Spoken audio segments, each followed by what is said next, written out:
আসসালামু আলাইকুম গাইস, আপনারা কেমন আছেন? আমি তো আলহামদুলিল্লাহ ভালো আছি। তো একটু মজক ভাজি করব, তো ভাবছিলাম ভিডিও করব না, তো আবার ভাবলাম যে না, ভিডিওটা করে নিই। মজকের ভাজিটা তো শুধু শুধু রান্না করব, ভিডিও করব না। তো সেজন্য এই যে এখানে আগেই পেঁয়াজ কুচি তেলের ভিতর দিয়ে দিছি, আর দারচিনি এলাচি দিয়ে দিছি, আর একটু জিরা বাটা আদা রসুনের বাটা দিব, দিয়ে তারপরে হচ্ছে মজকটাকে আজকে রান্না করব।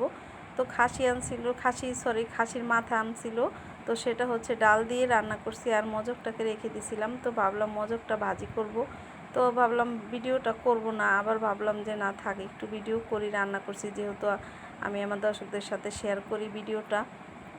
তো যাই হোক, একটু বাটিটা খলিয়ে একটু পানি দিয়ে দিলাম, আর এখানে হলুদ মরিচ ধনিয়া জিরা সব কিছু দিয়ে মাংসের মশলা দিয়ে তারপরে হচ্ছে মশলাটাকে কষিয়ে নিব। আর মজক ভাজিটা কিন্তু ভাজি করতে পারলে ভালো করে কিন্তু খেতে ভীষণ মজা হয়। মজকের একটু ঝাল ঝাল করে আমি করছিলাম এই ভাজিটা, কিন্তু ভীষণ মজা হয়েছে কি বলবো। তো একটু ভাজা ভাজা করে নিলে খেতে কিন্তু ভীষণ ভালো লাগে। তো আমি এখানে লবণ দিয়ে দিলাম, আর সব মশলা দিয়ে মশলাটাকে একটু কষিয়ে নিব।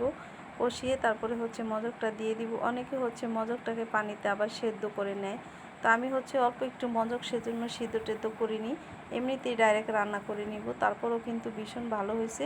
কিন্তু মজকটাকে আমি ভালোভাবে ধুয়ে পরিষ্কার করে নিয়েছি, এটাতে কোনো রক্ত টক্ত কিছুই ছিল না। অনেকের হয়তো বড় মজক থাকে, গরুর মাথার যে মজকটা সেটা তো অনেকটা বড় হয়, আর এটা হচ্ছে খাসি, তো ছোট একটা মজক। তো আমি হচ্ছে ভালোভাবে দেখে রক্ত টক্ত আছে নাকি ধুয়ে পরিষ্কার করে নিয়েছি। তো অনেকে হচ্ছে গরুর যে মজকটা সেটা পানিতে সেদ্ধ করে নেয়, অনেকে সেদ্ধ করে হচ্ছে রক্ত থাকলে সেগুলো বের করে নেয়। তো আমার এই মজকটা তো একদম পরিষ্কার ছিল, ভালোই ছিল। তারপরে আমি হচ্ছে দেখে দেখে ধুয়ে পরিষ্কার করে নিয়েছি, আর একটু পানি দিয়ে দিলাম। মজকটা ভালোভাবে একটু মানে মশলার সাথে মিক্স হয়ে তারপরে হচ্ছে রান্নাটা হবে, সেজন্য একটু পানি দিলাম। পানিটা না দিলে কি মশলার সাথে ভালোভাবে মিশবে না, আর মশলাটা মজকের ভেতরেও ঢুকবে না, সেজন্য একটু পানি দিলাম। তো পানি দিয়ে ভালোভাবে কষিয়ে মজকটাকে একদম ভাজা ভাজা করে নিব। আর মজকটা রান্না করার পর খেলাম, এতটাই মজা হয়েছে, মানে টেস্টি হয়েছে। একটু ঝাল হয়েছে, কিন্তু আমি ইচ্ছে করে একটু ঝাল ঝাল করছি।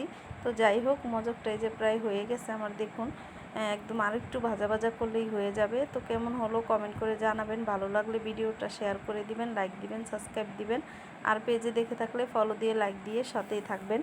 তো কে কীভাবে মজক রান্না করে খান জানি না, তো আমি আমার মতো করে রান্না করছি। আপনাদের যদি ভালো লাগে তাহলেই আমার সার্থক ভিডিও করে, তো সেটাই। আর আপনারা এইভাবে করে নিতে পারেন, দেখতে পারেন। একটু ঝাল ঝাল করে মজক ভাজি করলে কিন্তু খেতে ভীষণ মজা হয়। তো আমি একটু ঝাল ঝাল করেই করছি। দেখুন তেলটা একদম উপর থেকে ভেসে আসছে, তো সাইড দিয়ে কিন্তু ফেনা ফেনা হয়ে গেছে তেলটা। তার মানে মজক ভাজিটা হয়ে গেছে।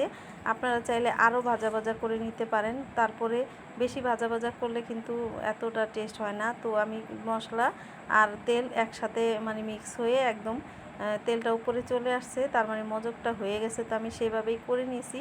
তো ভিডিওটা দেখবেন, কমেন্ট করে জানাবেন, ভালো লাগলে একটা শেয়ার করে দিবেন, লাইক দিয়ে দিবেন। তো যাই হোক, মজক ভাজিটা হয়ে গেছে, আপনারা দেখে নিয়েছেন। দেখুন তেলটা এই যে সাইড দিয়ে কি সুন্দর করে বাদল দিচ্ছে। তো মজক ভাজিটা কিন্তু হয়ে গেছে। তো সবাই ভালো থাকবেন, আল্লাহ হাফেজ।